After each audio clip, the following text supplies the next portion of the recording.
If you are still diving that paid-off old car sitting in your driveway, you might be sitting on the smartest financial decision you have made in years, and you do not even know it.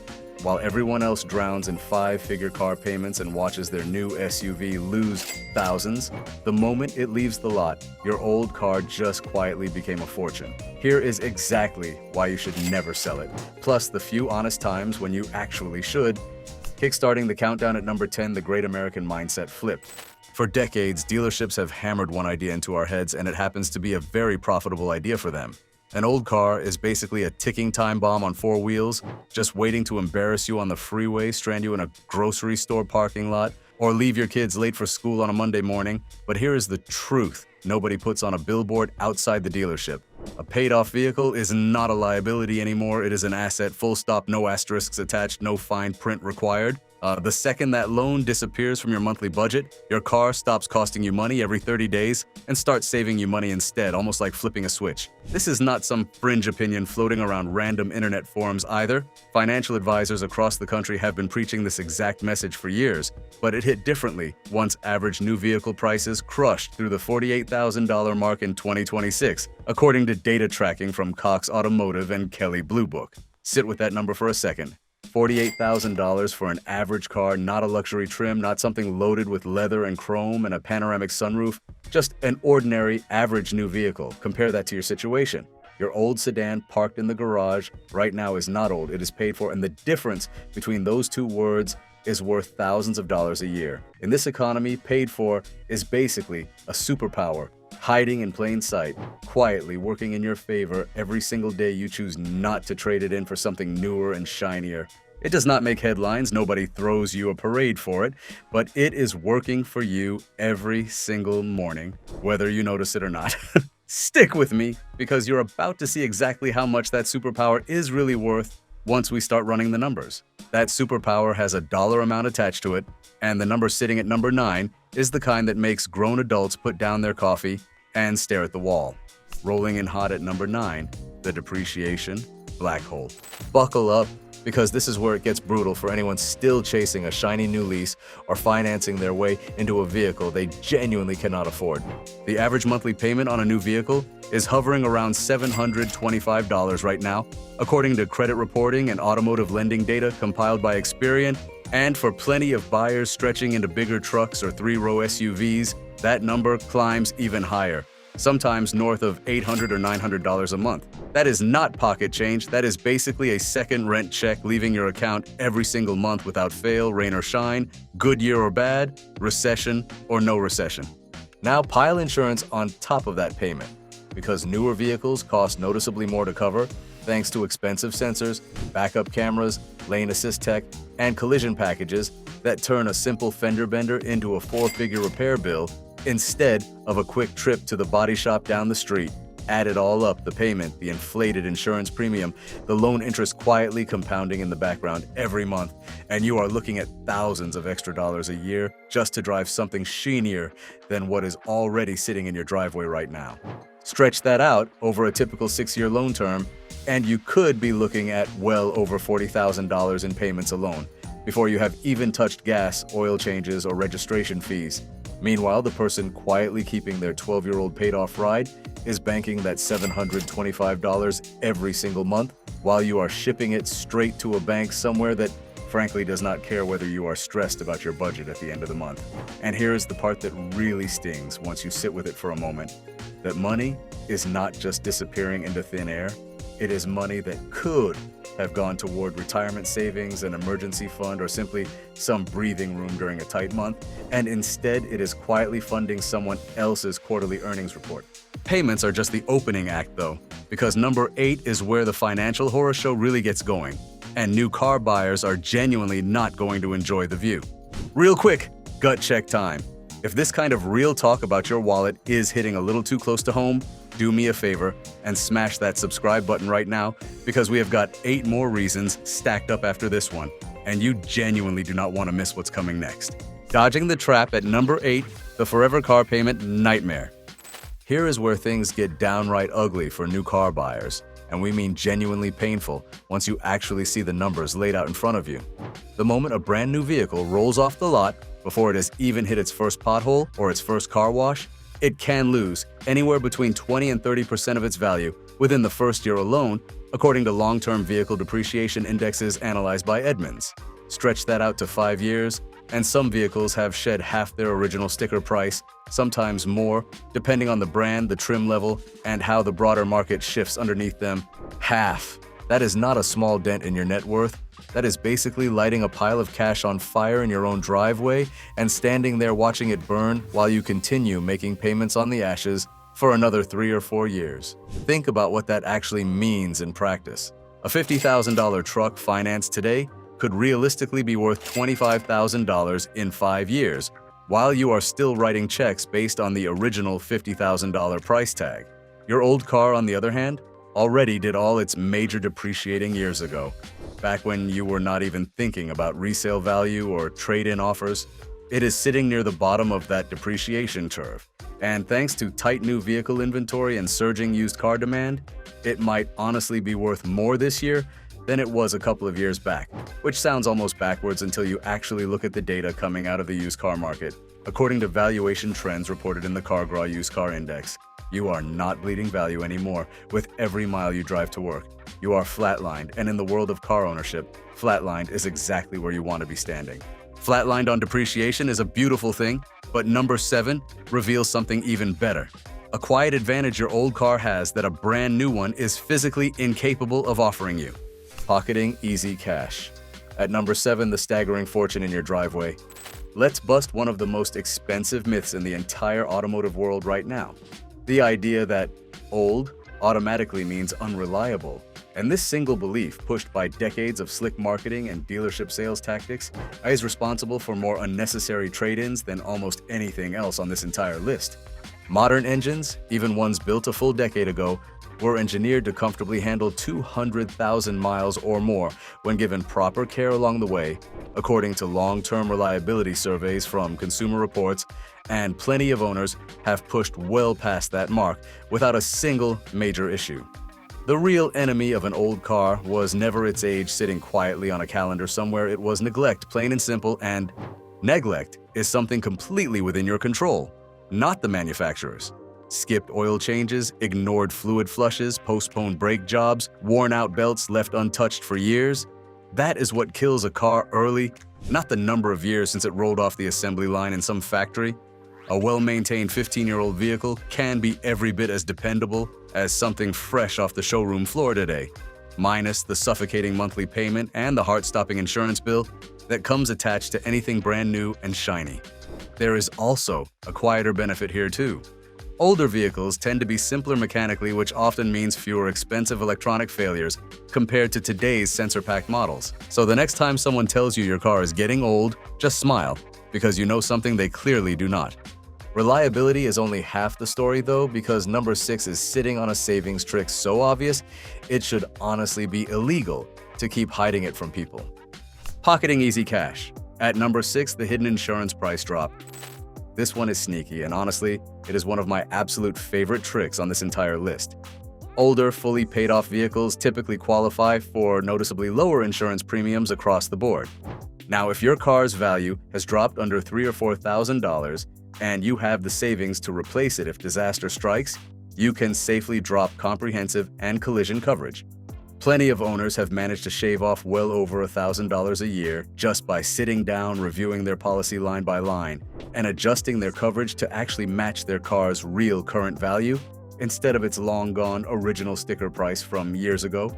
According to comprehensive coverage studies provided by the Insurance Information Institute, III, that is real cash landing straight back in your pocket year after year after year, compounding quietly in your favor, while owners of brand new financed vehicles are practically required by their lender to carry full coverage until that loan is completely wiped out. No exceptions allowed, no negotiating. It is worth calling your insurance agent at least once a year just to ask the simple question, am I still paying for coverage my car does not actually need anymore? You might be surprised at the answer. So while you are pocketing those savings and maybe putting that extra money towards something that actually matters to you and your family, they are stuck paying premium prices for a car that is already losing value with every single mile on the odometer. $1,000 back in your pocket sounds good until number 5 shows you the trick that costs almost nothing and quietly buys your car a full extra decade of life. Cruising for free. At number 5, the glory of the paid-off title. Here is the maintenance secret that keeps an old car running for another full decade, and it is honestly almost insultingly affordable when you actually break it down on paper. We are talking routine oil changes every 5 to 7,000 miles like clockwork, fresh air filters swapped on schedule, timely brake pad replacements before they grind down to bare metal, and the occasional fluid flush whenever your owner's manual calls for one. Do not forget the small stuff either, things like rotating your tires regularly and replacing worn wiper blades, which feel minor but genuinely extend the life of bigger, pricier components down the road. None of this is glamorous, and none of it requires a dealership service department charging you an arm and a leg for basic upkeep that any decent local mechanic can handle for a fraction of the cost. A few $100s a year is realistically the difference between a car that dies at 150,000 miles and one that cruises right past 250,000 without breaking a sweat or leaving you stranded on the side of the highway, according to field repair lifespan metrics published by CarMD. If more people treated routine maintenance like a genuine priority instead of an afterthought they deal with, only after something finally breaks down half the "my car just died on me" out of nowhere. Horror stories floating around social media right now simply would not exist in the first place. Speaking of staying ahead of trouble before it ever starts, drop a comment below right now and tell me how many miles your current car has on it. We genuinely read every single one of them, and we are curious how many of you watching this are already living this exact paid-off lifestyle without even fully realizing how smart your decision has been all along. Now back to business. Keeping your car running is one thing. Keeping yourself from emotionally sabotaging the whole arrangement is a completely different battle. And number 4 is basically a therapy session your wallet has been desperately waiting for. Unmasking the steal at number 4, the 5-figure new car payment trap. Now let's talk about the emotional trap that catches so many otherwise smart, financially responsible people completely off guard. Boredom. You have had the same car for years, the paint has lost a little of its shine, your neighbor just rolled up in something shiny and new with that satisfying new car smell wafting out the window, and suddenly you are tempted to head down to the dealership and trade in your perfectly good vehicle. But here is the cold, hard truth nobody really wants to hear out loud. Boredom is an expensive emotion, maybe the single most expensive emotion in all of personal finance. Trading a perfectly functional, fully paid off car for a brand new payment simply because you are tired of looking at the same paint job can quietly cost you tens of thousands of dollars over the full life of that fresh loan, money you will genuinely never see again. Financial experts repeat this warning constantly. According to consumer spending behavior white papers published by the National Endowment for Financial Education, NEFE, that emotional purchases rank among the absolute worst decisions you can make, involving a rapidly depreciating asset like a vehicle, right up there with impulsive timeshares and unnecessary credit card debt. If the car still runs reliably, still gets you safely where you need to go every single day, and does not require major repairs looming on the horizon, boredom alone is never a good enough reason to let it go and start that entire payment cycle all over again from scratch. The market has one more surprise waiting for patient keepers, and number 3 is the plot twist that makes holding onto your old car feel less like stubbornness and more like genius. Proving them wrong at number 3, the untouchable wealth of an old title. Here is something a lot of owners completely overlook when they're standing in the driveway, staring at their old car, and assuming it is basically worthless at this point. The used car market right now actually favors you, the patient keeper, who did not rush off to trade in at the very first sign of a scratch or a minor squeak. Persistent inventory shortages combined with elevated new vehicle prices have pushed used car values uppy in a way almost nobody predicted just a few years back, completely reversing the old assumption that used always means cheap. That means your old, reliable, fully paid-off ride might genuinely be worth significantly more today than you would guess just glancing at it parked in the driveway every morning on your way to work.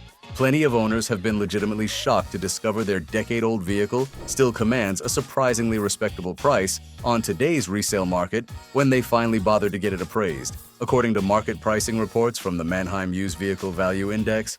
But here is the real kicker, and it is an important one to remember, that value only matters the moment you actually need to sell. If you do not need to, holding onto an asset that is quietly appreciating relative to everyone's expectations, while also saving you a monthly payment every 30 days without fail, is about as close to a financial no-brainer as it gets anywhere in 2026. And even if you eventually do decide to sell down the road, walking into that negotiation knowing the market actually favors you puts you in a far stronger position than the buyer expects, which is a nice little advantage to have in your back pocket. Before you get too comfortable though, number 2 is the honest gut punch this video owes you, because not every old car sitting in every driveway deserves to stay there.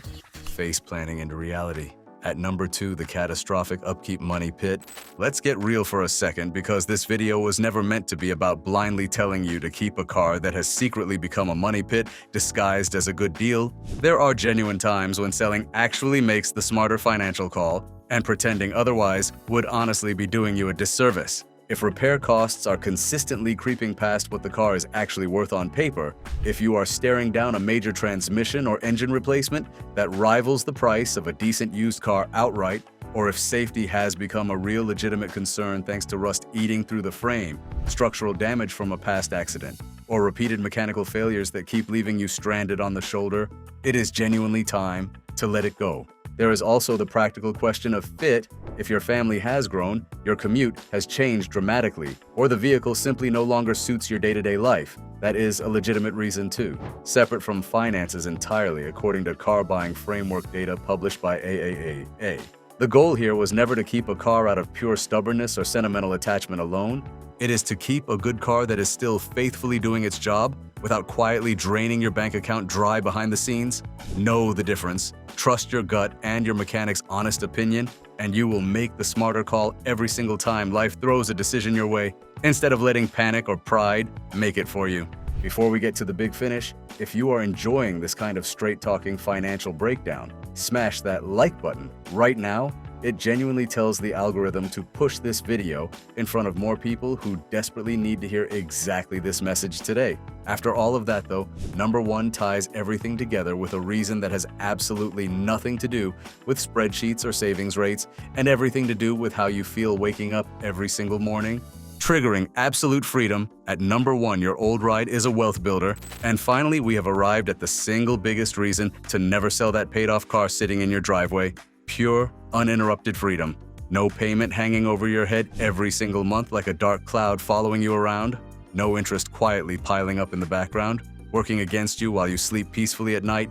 No looming insurance hike waiting to ambush your carefully planned budget out of absolutely nowhere. Just a reliable set of wheels getting you to work, to your kids' games, to that long overdue vacation you have been putting off, without silently draining your bank account every 30 days like clockwork, year after year after year. In an economy where the average household is stretched thinner than it has been in years, according to the Federal Reserve's Consumer Leverage and Household Debt reports, owning your car outright is not just smart, it is borderline radical in the best possible way you can imagine. While everyone else chases the next shiny upgrade and signs up for the next monthly payment to match it, you are quietly pocketing thousands of dollars a year by doing absolutely nothing different than what you are already doing right now. Keep maintaining it faithfully. Keep driving it proudly, dents, scratches, and all, and let everyone else wonder how you always seem so financially relaxed while they are stressed about next month's bill landing in their inbox, wondering quietly why you never seem rattled by gas prices or interest rate hikes the way they are. So there you have it. The real reason your paid-off old car might genuinely be the smartest financial move parked right there in your driveway this very moment. If this opened your eyes even a little bit today, go ahead and click on one of the next videos popping up right on your screen, because trust me, you are absolutely going to want to see exactly what we break down next. I will see you there.